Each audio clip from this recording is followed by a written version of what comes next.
Hello, నేను మీ సిఎస్రావు. తులసిబాబు కామేపల్లి ఆయన ఎవరు? పారిశ్రామికవేత్త, వ్యాపారవేత్త, పొలిటీషియనా, పోలీస్ ఆఫీసరా? అసలు ఎవరు? ఎందుకు ఆయనకి అంత ప్రాధాన్యతని ఇస్తూ ఉన్నారు పోలీస్ శాఖ కానీ ప్రభుత్వం కానీ? ఆయనలో ఉన్నటువంటి బలం ఏంటి? కేవలం గుడివాడ ఎమ్మెల్యే రాము అదే బలమా? లేదంటే ఆయన చూసి ఎందుకు పోలీసులు కూడా ఒక రకంగా వెనకడుగు వేస్తున్నారు? ఇలాంటి ప్రశ్నలు ఇప్పుడు వినిపిస్తున్నాయి. 3 రోజుల పాటు పోలీస్ కస్టడీకి ఇవ్వడం జరిగింది. ప్రకాశం జిల్లా ఎస్పీ దామోదర్ గారు ఇప్పుడు తులసిబాబుని విచారించారు. సోమవారం, మంగళవారం, బుధవారం విచారణ అయిపోయిన తర్వాత స్వయంగా దామోదర్ గారే పత్రాల మీద సంతకాలు పెట్టి ఆ దగ్గరలో ఉన్నటువంటి రిమ్స్ హాస్పిటల్కి పంపించి మొత్తం పరీక్షలు చేయించేసి ఆయన్ని గుంటూరు జైలుకి పంపించారు. పంపించేటువంటి క్రమంలో విచారణ అయిపోయిన తర్వాత స్వయంగా ఎస్పీనే కారు వరకు వచ్చి తులసిబాబును ఎక్కించి పంపించారు అనేది ఇప్పుడు సోషల్ మీడియాలో వస్తున్నటువంటి న్యూస్. అది చూసిన తర్వాత ఎందుకు తులసిబాబుకి అంత ఇంపార్టెన్స్ ఇస్తున్నారు? ఆయన బలం ఏంటి? గతంలో వైఎస్ఆర్ కాంగ్రెస్ పార్టీ ఉన్నప్పుడు ఆయన కొడాలి నానికి సొంత మనిషిలాగా బినామీలాగా వ్యవహరించారు అనేటువంటి ఆరోపణలు ఉన్నాయి. మరి అలాంటప్పుడు ఈ ప్రభుత్వంలో తులసిబాబుకి ప్రాధాన్యత ఎందుకుంది అనేటువంటి ప్రశ్న ఇమీడియట్గా వస్తుంది. ఆయన గతంలో సిఐడికి లీగల్ అడ్వైజర్గా ఉన్నారు అనేది, ఆయన ఏదో లా చదివారు, లీగల్ అడ్వైజర్గా ఉన్నారు అని చెప్పి చెప్తూ ఉన్నారు. ప్రస్తుతం గుడివాడ ఎమ్మెల్యేగా ఉన్నటువంటి రాముకి ఆయన దగ్గర, ఏ విధంగా దగ్గర అంటే రాము సతీమణికి ఆయన పరిచయము. రాము సతీమణి అలాగే సునీల్ సిఐడి మాజీ చీఫ్ ఆయన, వాళ్ళిద్దరూ బంధుత్వం ఉంది.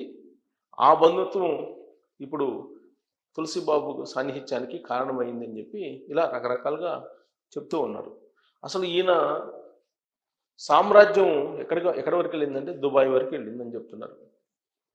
సో దుబాయ్ వాళ్ళకి వెళ్ళినటువంటి ఈయన సామ్రాజ్యం మరి ఎక్కడి నుంచి వచ్చినాయి ఈ డబ్బులంతా? ఈయన స్వయంగా ప్రకాశం జిల్లా నుంచి కృష్ణా జిల్లా గుడివాడకు ఏ విధంగా వచ్చారనేది ఒక పెద్ద ప్రశ్న.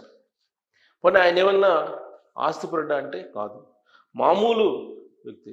ఇవాళ పరిస్థితి ఏంటి అంటే దుబాయ్లో కూడా ఆయన వ్యాపారాలు నడుపుతున్నారు. ఆయన ఒక సాఫ్ట్వేర్ కంపెనీని అక్కడ పెట్టారు అనేది వినిపిస్తూ ఉంది. మరి ఆయనకి ఇన్ని ఆస్తులు ఎక్కడి నుంచి వచ్చినాయి, ఎవరెవరి ద్వారా వచ్చినాయి అనేది $1 మిలియన్ ప్రశ్న.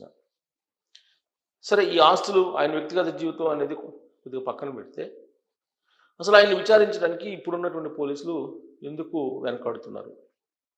రఘురామకృష్ణరాజు గారి హత్యాయత్నం కేసు, దానికి సంబంధించినటువంటి కేసు ఫైల్ చేసిన తర్వాత ఆంధ్రప్రదేశ్ పోలీసులు సిఐడికి అప్పచెప్పారు. సిఐడి ఆయనకు నోటీసులు ఇవ్వడానికే సందేహించింది. చివరికి డీజీపీగా ఉన్నటువంటి ద్వారకా తిరుమలరావు గారే జోక్యం చేసుకుంటే అప్పుడు ఆయనకి నోటీసులు ఇవ్వడానికి ధైర్యం చేశారు.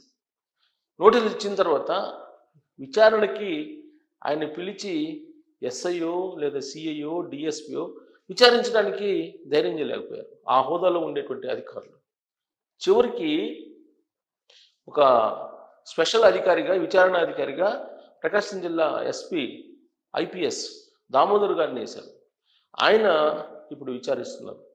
అంటే డీజీపీ గారు జోక్యం చేసుకునేంత వరకు కూడా ఈ తులసిబాబును విచారించడానికి పోలీసులు ధైర్యం చేయలేకపోయారు.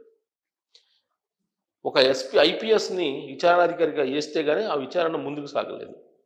సరే, విచారణకి నోటీసుల ప్రకారం హాజరు కావడానికి ప్రకాశం జిల్లా హెడ్ క్వార్టర్ ఒంగోలుకి వెళ్ళి ఒంగోలులో ఉన్న ఎస్పీ ఆఫీస్లో విచారణ హాజరు కావాలి విచారణకు.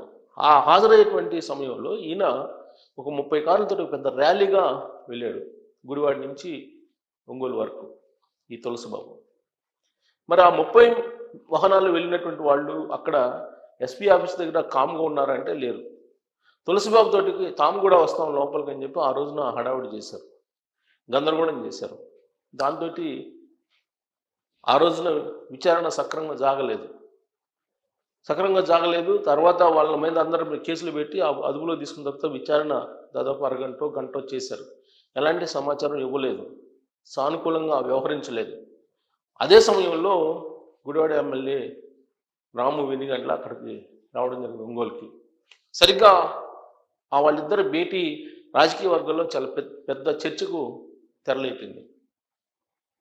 రాత్రే విచారణ పూర్తి కాకుండానే, విచారణకు సంబంధించినటువంటి సారాంశం లేదంటే విచారణకు సంబంధించిన క్లూస్ ఏమీ రాకుండానే ఆ రాత్రి గుంటూరు పంపించి అక్కడ జడ్జి దగ్గర ప్రవేశపెట్టారు. ప్రవేశపెడితే జడ్జి రిమాండ్కి వేశారు. రిమాండ్కి వేస్తే రిమాండ్లో ఉన్నటువంటి తులసిబాబుని పోలీస్ కస్టడీకి తీసుకున్నారు. పోలీస్ కస్టడీ తీసుకుని విచారించారు. విచారిస్తే సోమవారం రోజు పోలీస్ కస్టడీకి తీసుకున్నారు.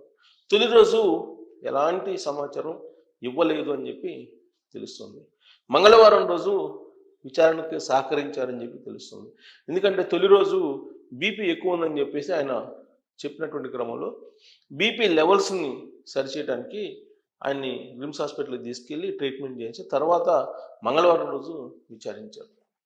పోనీ మంగళవారం రోజు అన్న ఏమైనా క్లూస్ వచ్చాయంటే కొన్ని వచ్చాయంటున్నారు. మరి బుధవారం రోజు విచారణ అయిపోయింది.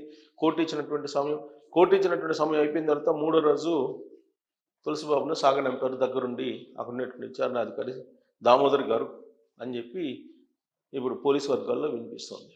అసలు ఐపీఎస్ దామోదర్ గారే విచారణ అయిపోయిన తర్వాత కారు దగ్గరికి వచ్చి తులసిబాబుని పంపించేంత ప్రాధాన్యత ఇచ్చారు అనేది ఇప్పుడు పోలీస్ సర్కిల్లో అలాగే పొలిటికల్ సర్కిల్లో నడుస్తున్నటువంటి న్యూస్. మరి క్లూస్ ఏమైనా లభించాయా ఆ కేసులో అంటే రఘురామకృష్ణరాజు గారిని హత్య చేయడానికి ప్రయత్నించినటువంటి వాళ్ళల్లో తులసిబాబు ఉన్నారు, రఘురామకృష్ణరాజు గారు చెప్పిన దాని ప్రకారం. మరి తులసిబాబు క్లూస్ కనిపిస్తే వెంటనే డెఫినెట్గా దీనికి సంబంధించినటువంటి వాళ్ళు ఆ రోజున ఎవరో ముసుగువీరులు వచ్చారో ఆ ముసుగువీరులు ఎవరు, ఈయన ఆల్రెడీ బిగ్ బాస్ టీం అనే ఉదాహరణ పెట్టారు. ఆ బిగ్ బాస్ టీం అనేది వసూలు కార్యక్రమం దందాలు చేయడం ఇదే వాళ్ళు చేసేది. మరి ఆ బిగ్ బాస్ టీము ఆ రోజున సిఐడి ఆఫీసులకు అర్ధరాత్రి వేళ వచ్చిందా అని అంటే వాళ్ళు దుబాయ్లో ఉన్నారు. మరి దుబాయ్లో ఉన్నటువంటి వాళ్ళని విచారిస్తారా? ఇప్పుడు పోలీసులు ఈ 3 రోజుల విచారణలో ఆ దుబాయ్ వాళ్ళని తీసుకురావాలనేటువంటి ఒక క్లూ తీసుకున్నారా, లేదంటే తులసిబాబే మొత్తం కంప్లీట్గా సమాచారాన్ని ఇచ్చారా అనేది ఒక చర్చనీయాంశం. అయితే దీనికి విచారణ కంటే కూడా ఎస్పీ హోదాలో దామోదర్ గారు ఐపీఎస్ హోదాలో విచారణాధికారిగా ఉంటూ తులసిబాబుకి ఇచ్చినటువంటి ప్రాధాన్యత ఇప్పుడు పెద్ద చర్చగా మారింది. మరి తులసిబాబుకు ఉన్నటువంటి బలం ఏంటి? గుడివాడ నాని లేదంటే గుడివాడ రామునా, గుడివాడ ఎమ్మెల్యే ఎవరు వెనకుంది, ఆయనకి ఎందుకు అంత బలం ఉంది అనే దాన్ని కామెంట్ రూపంలో మీ అభిప్రాయాన్ని తెలియజేయచ్చు. Thank you very much.